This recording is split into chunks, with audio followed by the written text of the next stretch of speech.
오늘 제목이 나라와 평화를 이루려면이라는 제목입니다.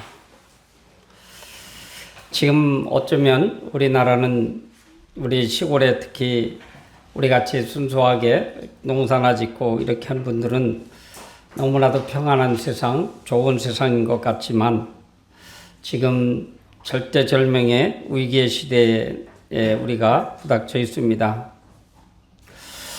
그러면 역사는 무엇으로 이루어져 갈까요? 어떤 사람들은 인물의 역사라 이렇게 합니다. 기억할 만한 현장에 있었던 인물, 또 커다란 사건을 주도했던 인물, 살펴보면 그 역사의 흐름이 보입니다. 그리고 어떤 사람들은 역사를 볼 때 문화를 본답니다. 그래서 소위 문화사라 합니다. 시대와 사람들이 사는 모습과 후대에 남길 만한 기념물들이 있습니다. 어떤 사람들은 시대를 이끌어가는 사상을 중심으로 역사를 보기도 합니다. 사람들의 생각을 움직이고 시대를 바꾸는 중요한 결정을 할 수 있는 사고방식을 보는 시기입니다. 사고방식이 커다란 변화가 나타날 때는 의식이 전환이 일어난다고 말합니다. 이런 건 사실 우리 피부에 닿지 않는 먼 곳에서 일하는 이야기처럼 들립니다. 우리 모두가 우리 생활과 긴밀한 관계가 있습니다. 우리의 기억에 각인되려면 일반적인 것보다는 우리 생각에 자극을 줘야 됩니다. 지금 소련과 우크라이나가 전쟁을 하고 있지만 우리는 그 피부에 닿지를 않잖아요.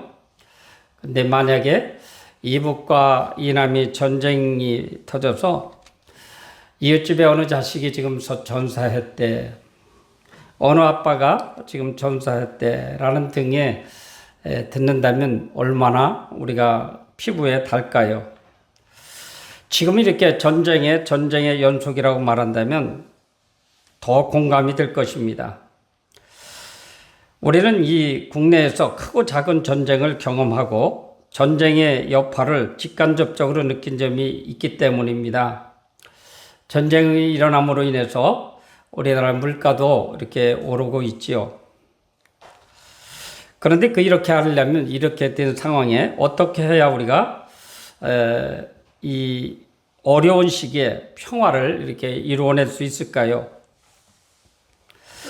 그것은 하나님을 찾고 만나야 한다는 것입니다. 하나님의 절대 요구입니다.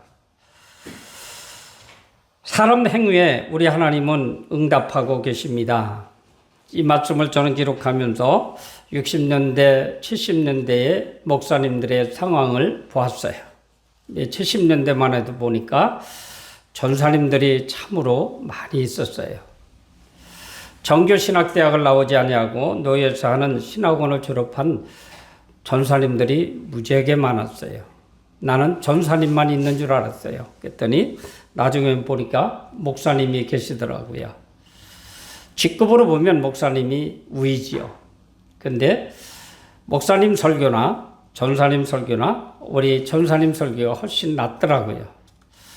이것을 평가하기 위한 것이 아니라 이때에는 신자든 목회자든 얼마나 하나님 앞에 부르짖어 기도했는지 모릅니다. 연초만 되면 목사님들은 또 전사님들은 의뢰의 일주일 동안 가서 기도하는 것이 전례가 됐어요. 그때를 맞춰서 기도원이나 이런 수련회에서는 부흥 집회가 곳곳에서 열렸죠. 이렇게 함으로 인해서 지금 우리가 전쟁이 없은 지 그새 70년이라고 하는 세월이 평화를 이루면서 가고 있어요. 그런데 지금 이북에서는 지금 100만 명이라고 하는 그 정예 부대를 소련에 파견해서 전쟁에 참여시키려고 하는 그런 일이 벌어지고 있습니다. 어떻게 보면 그 전쟁을 끝나고 잘 훈련되고 담력을 얻은 그 김정은이가 또 어떤 불장난을 할지도 모르겠어요. 우리는 이 성경에 보면 크고 작은 전쟁도 많이 있습니다. 이스라엘이 하나님 명령을 따라 가나안을 정복하는 전쟁이 있는가 하면 가나안에서 방종으로 인한 하나님의 책망으로 침략을 당하는 전쟁도 있습니다. 하나님이 명령하여 전쟁하는 전쟁이야 승리가 예견된 것이므로 이스라엘에게는 걱정할 일이 없습니다. 문제는 하나님을 떠나 잠시 잘 사는 듯한데 침략을 당해서 소유를 다 빼앗기고 목숨마저도 위협을 받을 때 이럴 때는 청화가 없습니다. 사실 이스라엘 정복 전쟁도 가난으로 봐서는 불안한 일입니다. 하지만 타락한 문화를 정화하려면 새롭고 정직한 생각이 유입되는 격동기가 있어야 됩니다. 우리 하나님은 타락한 문화를 깨끗게 하시려고 나라들의 격변의 사건을 제공합니다. 오늘 성경을 보면 북왕국은 여로보암 왕 때 남왕국에서는 르호보암의 손자 아사가 왕위에 올랐습니다. 아사가 하나님 보시기에 정직히 행하고 10년 동안 평화가 지속되었습니다. 그런데 예언자 아사랴가 나타나서 예언의 말을 전합니다. 유다왕 아사에게 유다의 평화를 위해서 무엇을 해야 하는지를 알려줍니다. 여호와 하나님이 함께 하시는데 만약 백성이 하나님을 찾으면 만나려니와 만약 하나님을 버리면 하나님도 백성을 버리실 것입니다. 백성들과 함께하는 하나님이시지만 백성들의 마음과 행위에 따라서 응답하실 것입니다. 평화의 조건은 믿음입니다. 사랑하는 성도 여러분, 지금은 전쟁 중입니다. 지금 목사님들이 지금 전쟁 중이라고 그래요. 포스터에도 이렇게 나와 있지만 지금 우리 기독교를 말살하기 위한 이단전과의 전쟁입니다. 지금 우리나라는 평화롭고 예배드리는데 아무 지장이 없습니다. 그러나 가장 후회하는 나라가 미국이고요. 그 밖에 유럽이라든지 이 동남아 일부까지 거의 다 지금 동성애법, 차별금지법이 그 나라를 완전히 황폐화시키고 있습니다. 그런데 모른다는 게 문제예요. 우리가 지금 너무 모르고 있다는 거예요. 이상민 국회의원이 차별금지법을 발의한 근데 그는 알겠죠. 그런데 당론으로 정한 그 국회의원들한테 우리 변호사가 1대1로 물어본 거예요. 거기서 핍겟 들고 시위하면서 그분이 유고 와서 간증도 하고 하셨는데요. 몰라요. 그저 차별금지법 차별하는 게 좋은 거 아니에요? 그런데 우리는 차별금지법을 당론으로 정한다. 그래서 말할 수가 없는 거예요. 그런데 이것이 지금 턱 밑에 왔습니다. 사실 지금 27일 날 오후 2시에 200만 명이 우리 기독교가 모인다고 하는데 참 가능할까요? 그러나 믿음의 눈으로 보면 가능할 수도 있습니다. 우리나라의 기독 신자가 지금 600만 명이니 800만 명이니 하고 있어요. 많을 때는 1200만 명까지 갔었는데요. 한 800만 명이라고 해도 4분의 1이 모일까요? 그러나 저는 모일 수 있다 이렇게 보고 있습니다. 왜냐하면 차별금지법을 받음으로 인해서 많은 교회들이 지금 다 문 닫고 있어요. 서울 큰 교회는 예배실, 우리 조그만 예배실만한 정도만 차지하고 다 상점한테 내주는데 나이트클럽 내지는 뭐 술집 뭐 등등 이렇게 유흥시설로 다 차 있답니다. 거기에 꼬부라진 노인네들만 몇 앉아서 예배드리는 상황이니 다 망한 거죠. 우리 기독교는 다 몰락한 거예요. 그런가 하면 그 방송에도 나왔는데 어떤 목사님은 차별금지법이 성행되고 있는 그 마당에 반대했다가 아예 목사직까지도 박탈됐어요. 목사직은 누가 박탈되냐면 노예에서 박탈시켜요. 그러면 거의 노예 일원이 얼마 되는지 모르지만 다 차별금지법을 인정한다고 하는 사실입니다. 여기에서 내가 살아남고자 용서봐야 죽음밖에 없어요. 이렇기 때문에 우리는 오늘 성경에서 보니까 그런 말씀이 있어요. 그들이 환난 때에 이스라엘 하나님 여호와께 돌아가서 찾음에 그가 그들과 만나게 되셨나니 이것이 목회자들 목만일까요? 우리 성도님들의 목도 있어요. 목회자들 때문에 타락했다고 하지만 우리 성도들 때문에도 타락할 수 있어요. 지금은 누구한테 죄를 돌릴 게 아니에요. 다 내 탓이요라고 무릎 꿇고 기도해야 됩니다. 오늘도 우리 노예에서는 저녁 7시에 대전 어느 큰 교회에서 또 목회자를 상대로 부흥회를 해요. 이 일을 다음 주를 생각해서 지금 결집하는 그런 집회를 해요. 오늘 제가 아침에 나가서 모시러 갔는데 전화가 왔더라고요. 가자고. 5시 반에 유구해서 목회자 몇 분이 갈 것 같아요. 지금 목회자들이 지금 이렇게 움직이고 있어요. 속으로 참 평안할 때 우리가 하나님을 잘 믿었으면 얼마나 좋을까.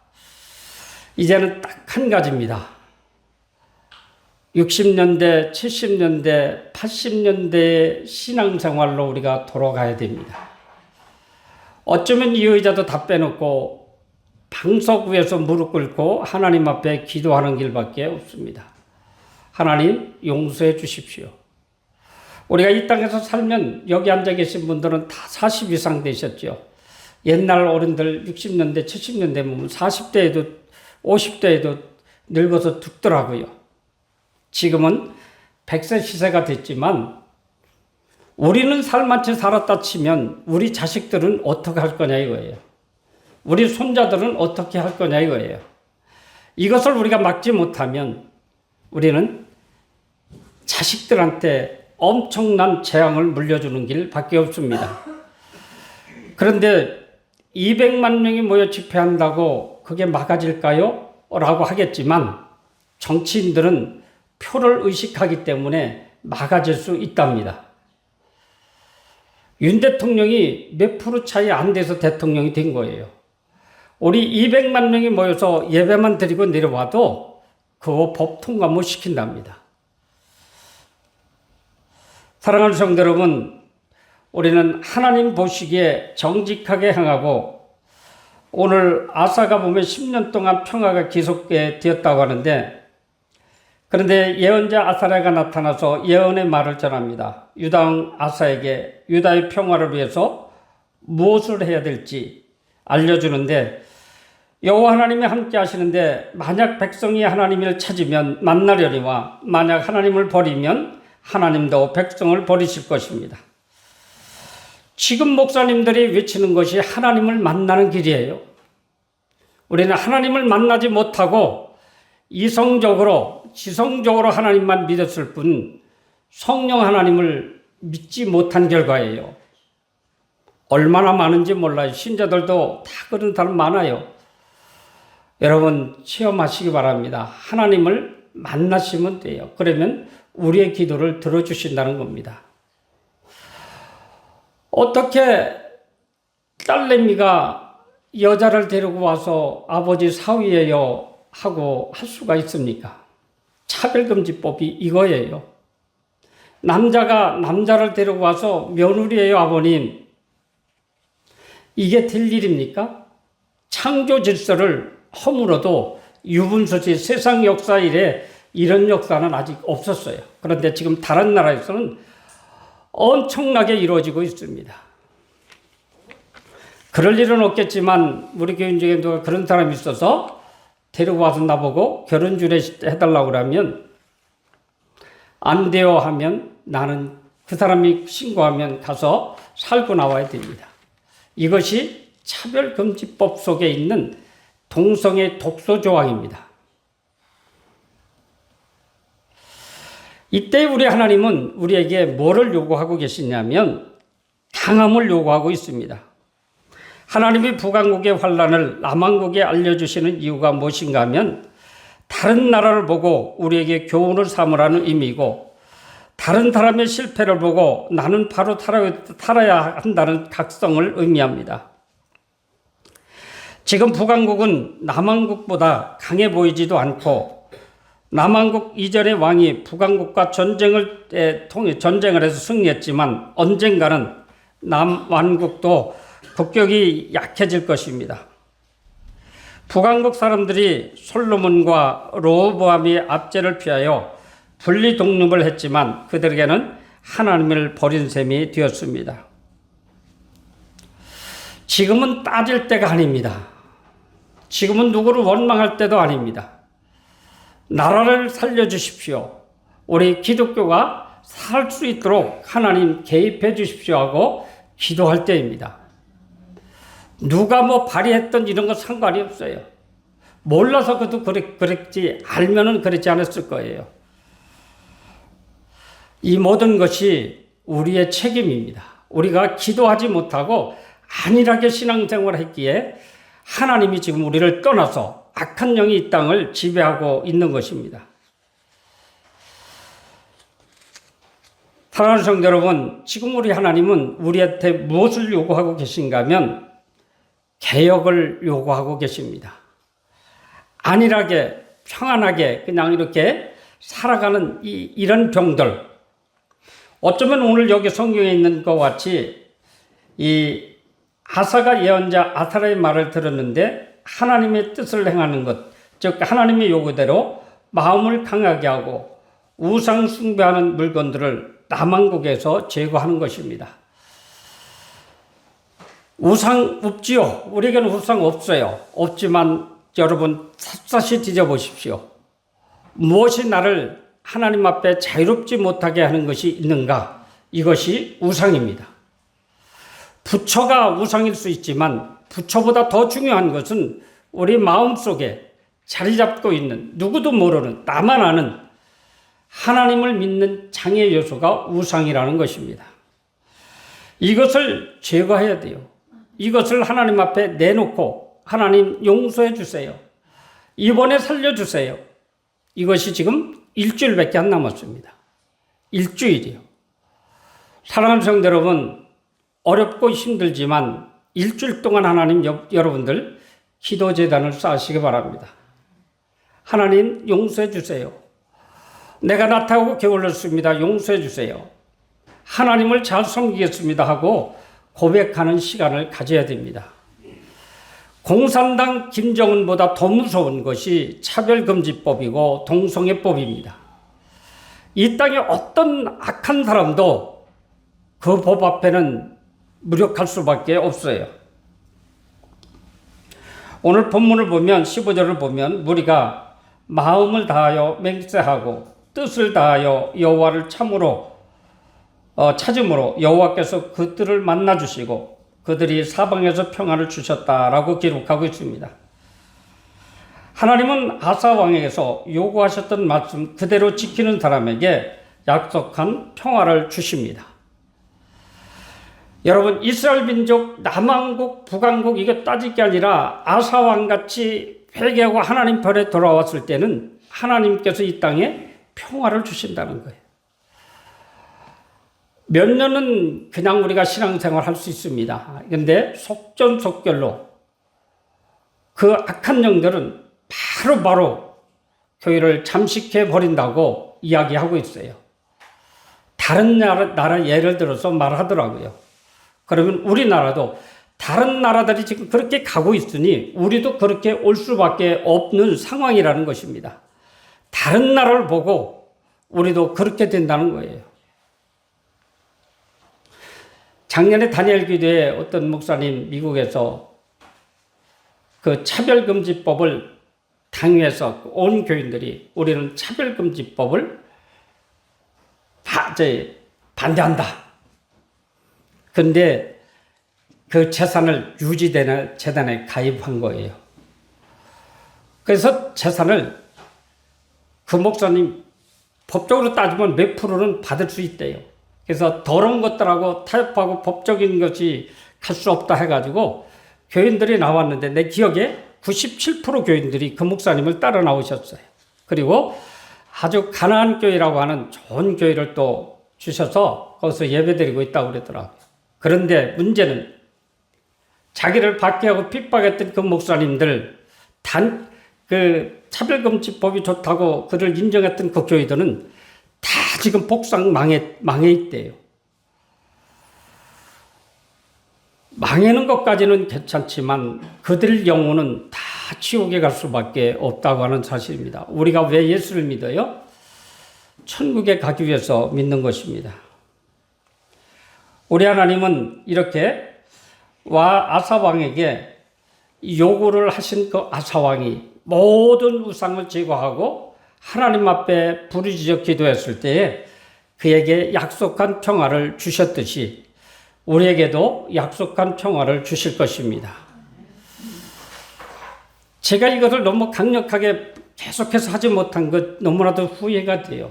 그렇지만 여러분 한 주간 남았어요. 하나님 앞에 기도하시면서 우리의 기도를 들어주셔서 이게 만약에 통과가 되면 우리 생에도 이제 우리 교회도 이 유구지역 교회도 다 와야 되고 몇 사람만 목숨 걸고 신앙생활 할 겁니다. 그러기 이전에 우리가 기도하면 하나님께서 역사해 주리라 믿습니다. 기도하겠습니다. 하나님 아버지 고맙습니다. 저희들 지금까지 평화롭게 하나님을 잘 섬기게 해주셔서 너무나도 감사를 드립니다. 너무나도 편안한 나머지 저희들 마음속엔 알지 못하게 또 알게 우상이 자리 잡고 하나님께 부르짖어야 할 때 부르짖지 못하고 살았음을 용서해 주시옵소서. 하나님 아버지 이 땅에 많은 대형교회들이 그동안 침묵하고 있다가 목사님들이 다 일어났습니다. 너무나도 많은 목사님들이 참여하여 아버지 이 일만큼은 하나님 앞에 맡기며 맡겠다고 부르짖고 소리칩니다. 하나님 응답해 주시며 우리 농기교회 작은 교인들이 모여서 하나님 앞에 기도하지만 저희들의 기도도 응답해 주시옵소서. 오라건대 아버지 하나님 200만 명을 목표로 한다고 합니다. 하나님 그때 그 집회에 하나님 함께 하시고 역사해 주셔서 작은 사고도 나지 아니하도록 하나님이여 지켜주시고 악한 영들이 아버지 하나님 역사하지 아니하도록 막아 주실 줄로 믿습니다. 예수님 이름으로 기도하옵나이다. 아멘.